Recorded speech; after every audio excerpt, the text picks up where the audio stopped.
ਸਤਿ ਸ਼੍ਰੀ ਅਕਾਲ ਦੋਸਤੋ, ਤੁਹਾਡਾ ਆਪਣੇ YouTube ਚੈਨਲ ਉੱਤੇ ਸਵਾਗਤ ਹੈ।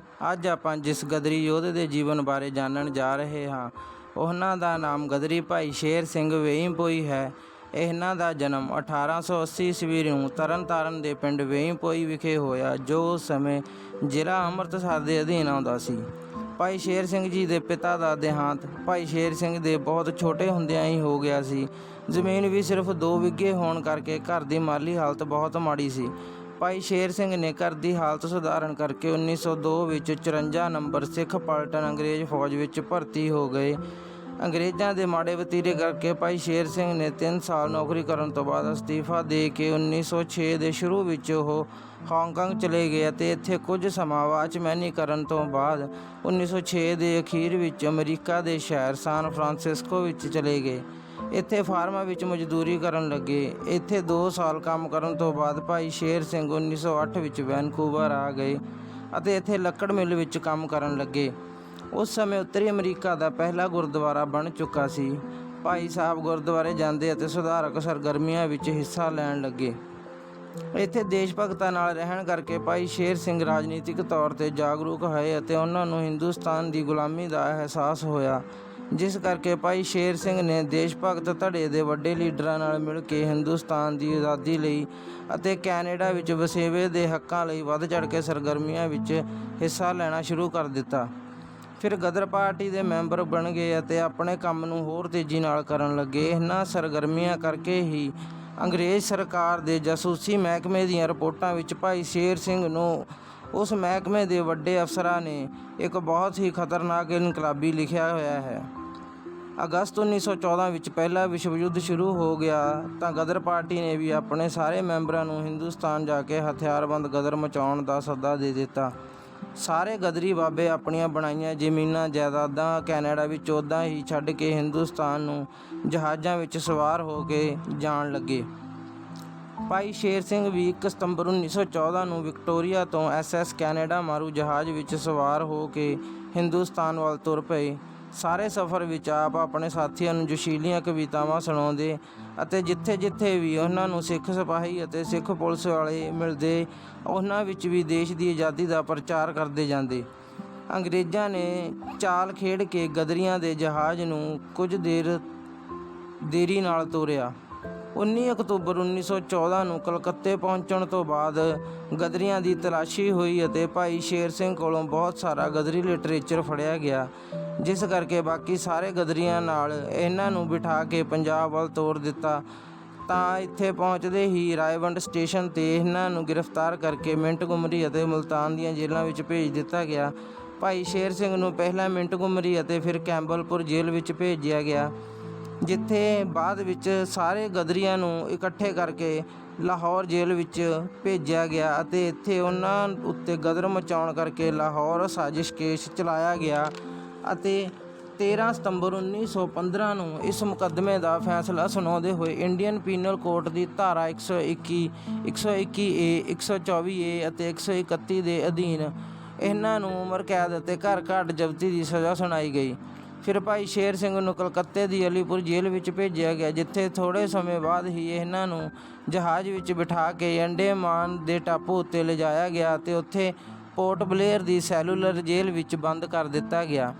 ਇੱਥੇ ਕੈਦੀਆਂ ਨਾਲ ਬਹੁਤ ਹੀ ਮਾੜਾ ਵਤੀਰਾ ਹੁੰਦਾ ਸੀ। ਇੱਥੇ ਵਹਿਸ਼ੀਆਨਾ ਵਰਤਾਓ ਕੀਤਾ ਜਾਂਦਾ ਸੀ। ਇਹ ਇੱਕ ਤਰ੍ਹਾਂ ਦਾ ਧਰਤੀ ਉੱਤੇ ਨਰਕ ਹੀ ਸੀ। ਸਖਤ ਸਜ਼ਾਵਾਂ ਮਿਲਣੀਆਂ, ਜਿਵੇਂ ਮੁੰਝ ਕੁੱਟਣੀ ਅਤੇ ਕੋਹਲੂ ਗੇੜਨਾ, ਹੱਥ ਚੱਕੀ ਨਾਲ ਦਾਣੇ ਪੀਣੇ। ਭਾਈ ਸ਼ੇਰ ਸਿੰਘ ਨੇ 5 ਸਾਲ ਇੱਥੇ ਕੱਟੇ ਅਤੇ ਇਹਨਾਂ ਦੀ ਸਿਹਤ ਅਤੇ ਕੱਦ ਕਾਠ ਵਧੀਆ ਸੀ। ਇਹਨੇ ਦੁੱਖ ਤਕਲੀਫਾਂ ਵਿੱਚ ਸਹਿ ਕੇ ਵੀ ਭਾਈ ਸ਼ੇਰ ਸਿੰਘ ਚੜ੍ਹਦੀ ਕਲਾ ਵਿੱਚ ਰਹੇ। ਜਿੰਨੇ ਤਕੜੇ ਸਨ ਸ਼ੇਰ ਸਿੰਘ, ਓਨੇ ਹੀ ਨਰਮ ਦਿਲ ਵੀ ਸਨ। ਫਿਰ ਅਖੀਰ 1920-21 ਦੇ ਆਉਂਦੇ ਕੁਝ ਕੈਦੀਆਂ ਨੂੰ ਸੈਲੂਲਰ ਜੇਲ੍ਹ ਵਿੱਚੋਂ ਰਿਹਾ ਕੀਤਾ ਗਿਆ ਤਾਂ ਉਹਨਾਂ ਨੇ ਬਾਹਰ ਜਾ ਕੇ ਉੱਥੇ ਦੇ ਭੈੜੇ ਵਤੀਰੇ ਅਤੇ ਵਹਿਸ਼ੀ ਵਤੀਰੇ ਬਾਰੇ ਰੌਲਾ ਪਾਇਆ ਤਾਂ ਅਖਬਾਰਾਂ ਵਿੱਚ ਖਬਰਾਂ ਲੱਗੀਆਂ। ਸਰਕਾਰ ਨੇ ਪੜਤਾਲੀਆ ਕਮੇਟੀ ਬਣਾਈ। ਫਿਰ ਪੜਤਾਲ ਕਰਨ ਤੋਂ ਬਾਅਦ ਕੈਦੀਆਂ ਨੂੰ ਅੰਡੇਮਾਨ ਦੀਆਂ ਜੇਲ੍ਹਾਂ ਵਿੱਚੋਂ ਕੱਢ ਕੇ ਦੇਸ਼ ਦੀਆਂ ਵੱਖ-ਵੱਖ ਜੇਲ੍ਹਾਂ ਵਿੱਚ ਭੇਜ ਦਿੱਤਾ ਗਿਆ। ਫਿਰ 1921 ਵਿੱਚ ਭਾਈ ਸ਼ੇਰ ਸਿੰਘ ਨੂੰ ਮਦਰਾਸ ਦੀ ਜੇਲ੍ਹ ਵਿੱਚ ਭੇਜਿਆ ਗਿਆ, ਜਿੱਥੇ ਕੁਝ ਸਮਾਂ ਰਹਿਣ ਤੋਂ ਬਾਅਦ ਇਹਨਾਂ ਨੂੰ ਪੂਨੇ ਦੀ ਜੇਲ੍ਹ ਵਿੱਚ ਭੇਜ ਦਿੱਤਾ ਗਿਆ। ਫਿਰ ਉੱਥੋਂ ਉਹਨਾਂ ਨੂੰ ਕਾਰਵਾਰ ਜੇਲ੍ਹ ਜਿੱਥੇ ਦਾ ਦਰੋਗਾ ਬਹੁਤ ਹੈਂਕੜਬਾਜ਼ ਸੀ ਅਤੇ ਉਹ ਕੈਦੀਆਂ ਨਾਲ ਮਨੁੱਖੀ ਵਤੀਰਾ ਨਹੀਂ ਅਪਣਾਉਂਦਾ ਸੀ, ਤਾਂ ਭਾਈ ਸ਼ੇਰ ਸਿੰਘ ਨੇ ਉਸ ਨੂੰ ਸੁਧਾਰਨ ਲਈ ਇੱਕ ਵਾਰ ਉਸਦਾ ਚੰਗਾ ਕੁਟਾਪਾ ਚਾੜ੍ਹਿਆ, ਜਿਸ ਕਰਕੇ ਉਹ ਲਹੂ ਲੁਹਾਨ ਹੋ ਕੇ ਸਿੱਧਾ ਧਰਤੀ 'ਤੇ ਡਿੱਗਾ। ਉਸ ਸਮੇਂ ਭਾਈ ਸ਼ੇਰ ਸਿੰਘ ਬੇੜੀਆਂ ਵਿੱਚ ਜਕੜੇ ਹੋਏ ਸਨ ਜਦੋਂ ਉਸ ਦਰੋਗੇ ਨੂੰ ਕੁੱਟਿਆ। ਉਸ ਤੋਂ ਬਾਅਦ ਉਹ ਦਰੋਗਾ ਤੇ ਬਾਕੀ ਹੋਰ ਜੇਲ੍ਹ ਅਧਿਕਾਰੀ ਵੀ ਕੈਦੀਆਂ ਨਾਲ ਸਹੀ ਵਰਤਾਓ ਕਰਨ ਲੱਗੇ। ਦਰੋਗੇ ਸਣੇ ਬਾਕੀ ਅਧਿਕਾਰੀ ਵੀ ਭਾਈ ਸ਼ੇਰ ਸਿੰਘ ਕੋਲ ਜਾਣ ਤੋਂ ਡਰਦੇ। 3 ਸਾਲ ਉਸ ਜੇਲ੍ਹ ਵਿੱਚ ਬੜੇ ਆਰਾਮ ਨਾਲ ਕੱਟੇ।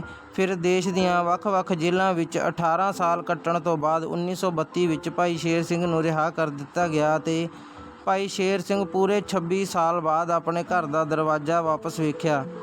ਉਹਨਾਂ ਦੀ ਸਲਾਮਤੀ ਲਈ ਦੁਆਵਾਂ ਮੰਗਦੀ ਮਾਂ ਵੀ ਬੁੱਢੀ ਹੋ ਚੁੱਕੀ ਸੀ ਅਤੇ ਉਸ ਦੀ ਨਿਗਾਹ ਵੀ ਚਲੀ ਗਈ ਸੀ।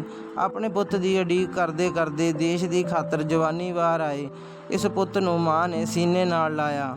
ਫਿਰ ਭਾਈ ਸ਼ੇਰ ਸਿੰਘ ਨੇ ਵਿਆਹ ਕਰਵਾ ਲਿਆ, ਕਿਉਂਕਿ ਮਾਂ ਦੀਆਂ ਅੱਖਾਂ ਦੀ ਰੋਸ਼ਨੀ ਤਾਂ ਚਲੇ ਗਈ ਸੀ ਅਤੇ ਮਾਂ ਦੀ ਦੇਖਭਾਲ ਵੀ ਜ਼ਰੂਰੀ ਸੀ। ਗ੍ਰਸਤ ਜੀਵਨ ਦੀਆਂ ਮੁਸ਼ਕਲਾਂ ਦੇ ਬਾਵਜੂਦ ਵੀ ਭਾਈ ਸ਼ੇਰ ਸਿੰਘ ਸਿਆਸੀ ਸਰਗਰਮੀਆਂ ਵਿੱਚ ਹਿੱਸਾ ਲੈਂਦੇ ਰਹੇ। 1938 ਵਿੱਚ ਅੰਮ੍ਰਿਤਸਰ ਮਾਲੀਆ ਮੋਰਚਾ ਅਤੇ 1939 ਵਿੱਚ ਕਿਸਾਨ ਮੋਰਚਾ ਲਾਇਆ ਗਿਆ। ਇਹਨਾਂ ਦੋਨਾਂ ਮੋਰਚਿਆਂ ਵਿੱਚ ਲਗਾਤਾਰ ਮਿਹਨਤ ਅਤੇ ਸਰਗਰਮੀਆਂ ਕਾਰਨ ਉਹ ਦੋਵੇਂ ਮੋਰਚੇ ਸਫਲਤਾਪੂਰਵਕ ਸਮਾਪਤ ਹੋਏ, ਪਰ ਇਹਨਾਂ ਮੋਰਚਿਆਂ ਵਿੱਚ ਲਾਠੀਚਾਰਜ ਹੋਣ ਕਰਕੇ ਬਹੁਤੇ ਕਿਰਤੀ ਕਿਸਾਨ ਫੱਟੜ ਹੋ ਗਏ ਸਨ, ਜਿਨ੍ਹਾਂ ਵਿੱਚ ਔਰਤਾਂ ਵੀ ਸ਼ਾਮਲ ਸਨ ਅਤੇ ਜਿਸ ਵਿੱਚ ਇੱਕ ਬੀਬੀ ਕਿਸ਼ਨ ਕੌਰ ਭੜਾਣਾ ਅਤੇ ਉਸ ਦਾ 1 ਸਾਲ ਦਾ ਬੱਚਾ ਵੀ ਸ਼ਹੀਦ ਹੋ ਗਿਆ ਅਤੇ ਭਾਈ ਸ਼ੇਰ ਸਿੰਘ ਨੂੰ ਇਸ ਮੋਰਚੇ ਵਿੱਚ ਹਿੱਸਾ ਪਾਉਣ ਕਰਕੇ ਪੂਰੇ 9 ਮਹੀਨੇ ਦੀ ਕੈਦ ਹੋਈ ਅਤੇ ਫਿਰ ਰਿਹਾ ਹੋਣ ਤੋਂ ਬਾਅਦ ਵੀ ਉਹ ਦੇਸ਼ ਦੀ ਆਜ਼ਾਦੀ ਲਈ ਜੂਝਦੇ ਰਹੇ। ਫਿਰ ਦੂਜੇ ਵਿਸ਼ਵ ਯੁੱਧ ਵਿੱਚ ਇੱਕ ਵਿਸ਼ੇਸ਼ ਹੁਕਮ ਜਾਰੀ ਕਰਕੇ ਜੰਗੀ ਭਰਤੀ ਵਿਰੁੱਧ ਸੱਤਿਆਗ੍ਰਹਿ ਕਰਦੇ ਕਮਿਊਨਿਸਟ ਪਾਰਟੀ ਅਤੇ ਹੋਰ ਸਿਆਸੀ ਦਲਾਂ ਦੇ ਕਾਰਕੁਨ ਇੰਡੀਅਨ ਡਿਫੈਂਸ ਐਕਟ ਦੇ ਅਧੀਨ ਗ੍ਰਿਫਤਾਰੀ ਲਈ ਵਾਰੰਟ ਜਾਰੀ ਕਰ ਦਿੱਤੇ ਗਏ, ਜਿਸ ਤੋਂ ਬਾਅਦ ਪੁਲਿਸ ਨੇ ਪੂਰੇ ਪੰਜਾਬ ਵਿੱਚ 26 ਜੂਨ 1940 ਨੂੰ ਛਾਪੇ ਮਾਰ ਕੇ ਪੰਜਾਬ ਭਰ ਵਿੱਚੋਂ 84 ਖਤਰਨਾਕ ਕਮਿਊਨਿਸਟ ਅਤੇ ਹੋਰ ਲੀਡਰ ਗ੍ਰਿਫਤਾਰ ਕੀਤੇ, ਜਿਸ ਵਿੱਚ ਭਾਈ ਸ਼ੇਰ ਸਿੰਘ ਵੀ ਸਨ। ਪਹਿਲਾਂ ਭਾਈ ਸ਼ੇਰ ਸਿੰਘ ਨੂੰ ਗੁਜਰਾਤ ਜੇਲ੍ਹ ਵਿੱਚ ਭੇਜਿਆ ਗਿਆ ਅਤੇ ਉਸ ਤੋਂ ਬਾਅਦ ਉਹਨਾਂ ਨੂੰ ਕੋਟੇਬੰਦੀ ਲਾਗੇ ਰਾਜਸਥਾਨ ਵਿੱਚ ਇੱਕ ਉਜਾੜ ਬੀਆਬਾਨ ਇਲਾਕੇ ਵਿੱਚ ਬਣੀ ਦਿਓਲੀ ਕੈਂਪ ਜੇਲ੍ਹ ਵਿੱਚ ਕੈਦ ਕਰ ਦਿੱਤਾ ਗਿਆ। ਫਿਰ 1944 ਵਿੱਚ ਉਹਨਾਂ ਨੂੰ ਰਿਹਾਅ ਕੀਤਾ ਗਿਆ। ਉੱਧਰ ਅਗਸਤ 1947 ਆ ਗਿਆ, ਜਿਸ ਵਿੱਚ ਭਾਰਤ ਪਾਕਿਸਤਾਨ ਬਣੇ ਅਤੇ ਜਿਸ ਦਾ ਸਭ ਤੋਂ ਵੱਡਾ ਘਾਟਾ ਪੰਜਾਬ ਨੂੰ ਹੋਇਆ, ਜਿਸ ਵਿੱਚ ਪੰਜਾਬ ਦਾ ਅੱਧੇ ਤੋਂ ਵੱਧ ਹਿੱਸਾ ਪਾਕਿਸਤਾਨ ਵਿੱਚ ਚਲੇ ਗਿਆ। ਫਿਰ ਫਸਾਦ ਭੜਕ ਉੱਠੇ, ਇਨਸਾਨ ਹੈਵਾਨ ਬਣ ਗਏ, ਧਾਰਮਿਕ ਬੰਦੇ ਹੀ ਧਰਮ ਦੇ ਨਾਂ 'ਤੇ ਲੁੱਟਾਂ ਖੋਹਾਂ ਅਤੇ ਕਤਲ ਕਰਨ ਲੱਗੇ। ਵੈਨਕੂਵਰ ਰਹਿੰਦਿਆਂ ਭਾਈ ਸਿਆਸੀ ਚੇਤਨਾ ਕਰਕੇ ਭਾਈ ਸ਼ੇਰ ਸਿੰਘ ਮਨੁੱਖ ਨੂੰ ਮਨੁੱਖ ਹੀ ਸਮਝਦੇ ਸਨ। ਉਹ ਧਰਮਾਂ, ਨਸਲਾਂ ਅਤੇ ਜਾਤਾਂ ਦੇ ਆਧਾਰ 'ਤੇ ਮਨੁੱਖ ਦੀਆਂ ਪਾਈਆਂ ਵੰਡੀਆਂ ਨੂੰ ਨਹੀਂ ਸਨ ਮੰਨਦੇ।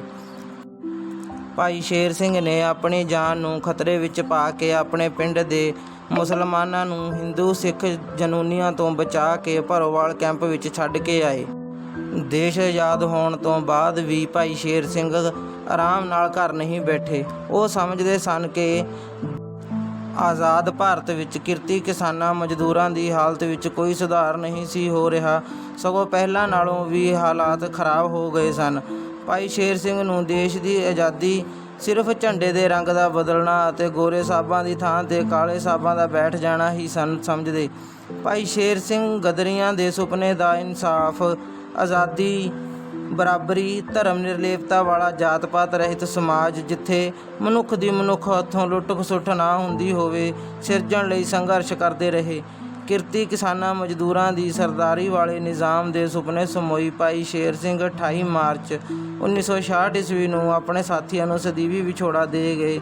ਦੋਸਤੋ, ਇਹਨਾਂ ਗਦਰੀ ਬਾਬਿਆਂ ਬਾਰੇ ਪੜ੍ਹ ਕੇ ਮਾਣ ਵੀ ਮਹਿਸੂਸ ਹੁੰਦਾ ਹੈ ਅਤੇ ਹੈਰਾਨਗੀ ਵੀ ਹੁੰਦੀ ਹੈ ਕਿ ਕਿਵੇਂ ਇਹਨਾਂ ਬਾਬਿਆਂ ਨੇ ਕਦੇ ਜ਼ਾਲਮ ਦੀ ਨਹੀਂ ਮੰਨੀ, ਸਗੋਂ ਉਸ ਦਾ ਮੂੰਹ ਭੰਨਿਆ। ਇਹਨਾਂ ਦੇ ਹੌਸਲੇ, ਜਿਗਰੇ ਅਤੇ ਜਜ਼ਬੇ ਨੂੰ ਸਲਾਮ ਹੈ। ਕਾਸ਼ ਅੱਜ ਦੇ ਨੇਤਾਵਾਂ ਦੀ ਸੋਚ ਵੀ ਸ਼ਾਇਦ ਇੱਦਾਂ ਦੀ ਹੁੰਦੀ ਤਾਂ ਗਰੀਬ ਕਿਰਤੀ ਕਿਸਾਨਾਂ ਤੇ ਮਜ਼ਦੂਰਾਂ ਦੇ ਮੂੰਹਾਂ 'ਤੇ ਵੀ ਸਦਾ ਹਾਸੇ ਰਹਿਣੇ ਸੀ। ਜੇ ਇਹਨਾਂ ਕਿਰਤੀ ਕਿਸਾਨ ਮਜ਼ਦੂਰਾਂ ਦੇ ਵਿਕਾਸ ਵੱਲ ਧਿਆਨ ਦਿੱਤਾ ਜਾਵੇਗਾ ਤਾਂ ਹੀ ਇੱਕ ਵਧੀਆ, ਚੰਗਾ, ਸਿਹਤਮੰਦ ਆਲਾ ਦੁਆਲਾ ਅਤੇ ਸਮਾਜ ਸਿਰਜਿਆ ਜਾ ਸਕਦਾ ਹੈ। ਉਹਨਾਂ ਗਦਰੀ ਬਾਬਿਆਂ ਦੇ ਆਜ਼ਾਦੀ ਲਈ ਕੀਤੇ ਸੰਘਰਸ਼ ਅਤੇ ਕੁਰਬਾਨੀਆਂ ਬਾਰੇ ਸੋਚ ਕੇ ਇਹ ਸਿਰ ਸਤਿਕਾਰ ਵਿੱਚ ਆਪਣੇ ਆਪ ਹੀ ਝੁਕ ਜਾਂਦਾ ਹੈ। ਉਹਨਾਂ ਮਹਾਨ ਅਣਖੀ ਗਦਰੀ ਸੂਰਮਿਆਂ ਨੂੰ ਕੋਟ-ਕੋਟ ਪ੍ਰਣਾਮ। ਧੰਨਵਾਦ ਦੋਸਤੋ, ਫਿਰ ਮਿਲਾਂਗੇ।